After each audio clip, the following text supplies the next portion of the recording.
Bonjour YouTube, je suis Sébastien et voici le kit projecteur Interfit SXT 3200 tungstène que j'ai acheté il y a quelques années et pour lequel j'avais eu peu d'usage au final. C'était pour un autre projet et on va les utiliser aujourd'hui comme éclairage d'atelier. C'est pas plus bête qu'autre chose, c'est des projecteurs, ça devrait très bien fonctionner. En plus, ils étaient livrés avec des ampoules 500 watts, ce qui présente certains avantages. La housse de transport et de rangement est plutôt bien foutue, elle est compacte, il y a plusieurs entrées, une sur le côté et une sur le dessus pour passer les pieds en dessous afin qu'ils ne s'en mêlent pas dans le reste.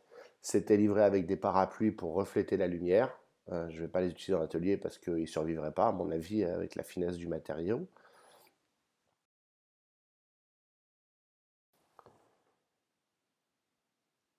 Quand on regarde à l'intérieur, on voit les compartiments.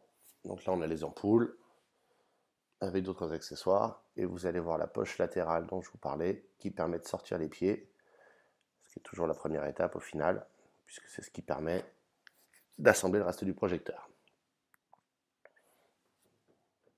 Les pieds sont de bonne facture, c'est juste des pieds de projecteur. Ça pourrait être plus solide, mais c'est un kit plutôt low cost, donc c'est pas forcément choquant que ce soit des pieds un peu fins. Mais dans l'absolu, à l'usage, maintenant que ça fait quelques semaines que je les utilise, ils tiennent plutôt bien. C'est pas là que réside mon problème avec ces projecteurs, vous le verrez à la fin de la vidéo. Ils ont un vilain défaut, et c'est plutôt rédhibitoire pour moi si je devais racheter des projecteurs. Je préfère garder les pieds un petit peu écartés et pas trop serrés parce que sinon bonjour la stabilité.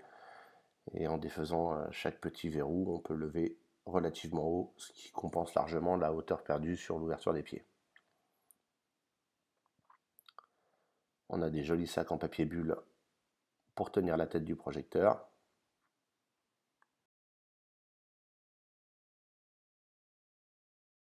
Le nom est écrit dessus, ça permet de se souvenir de ce qu'on a acheté parce que franchement c'est pas évident de s'y retrouver dans les projecteurs quand on regarde sur les différents sites qui les vendent. La tête vient s'emboîter sur le pied, ça pour le coup c'est plutôt bien fait et l'emboîtement est plutôt solide. C'est une agréable surprise. Et sous la tête, on peut emboîter le parapluie si on le désire. Et ensuite, on vient emboîter la collerette, qui elle est tenue par un petit système de clips tout léger, mais qui pour l'instant suffit à faire son office. Évidemment, quand on aime l'outillage, on préfère des choses un peu plus solides et un peu plus sérieuses qu'un simple petit loquet métallique en lame fine. Mais on ne peut pas toujours demander à tous les outils et à tous les accessoires d'être construits de façon très solide.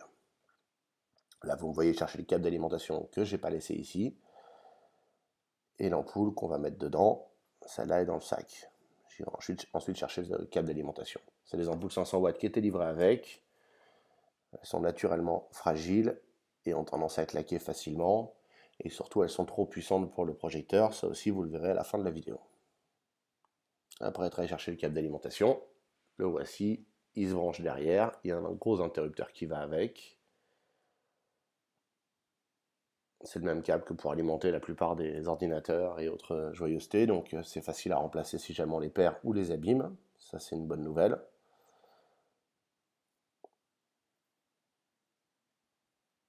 Et quand on allume, on se retrouve avec 500 watts d'éclairage plutôt puissant, diffusé mais pas trop. Si on veut moins le diffuser, c'est à ça que servent les parapluies au final.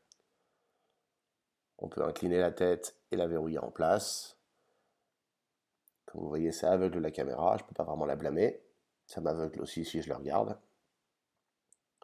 Et voici un projecteur monté. Pour info, le kit en contient deux.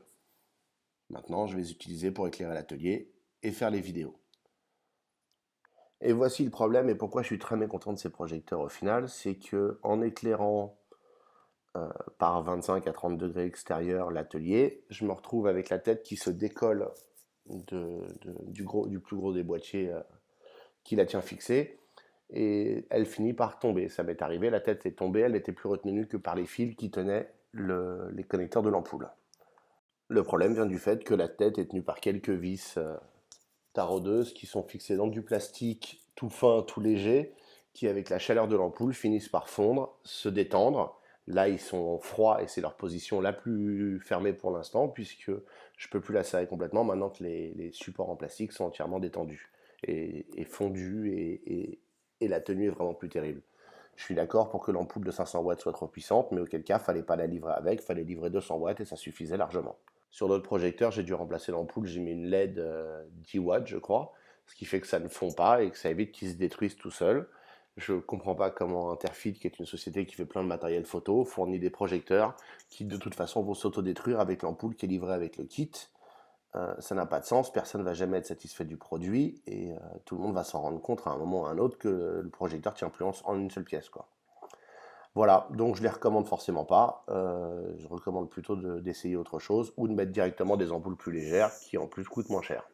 Et par plus légère, je veux bien sûr dire moins puissante. Le poids de l'ampoule n'a aucun impact, c'est juste la chaleur générée dans la collerette. Euh, voilà, vous savez tout. Et moi, je suis déçu par mon achat, mais je vais continuer à l'utiliser parce que je les aime.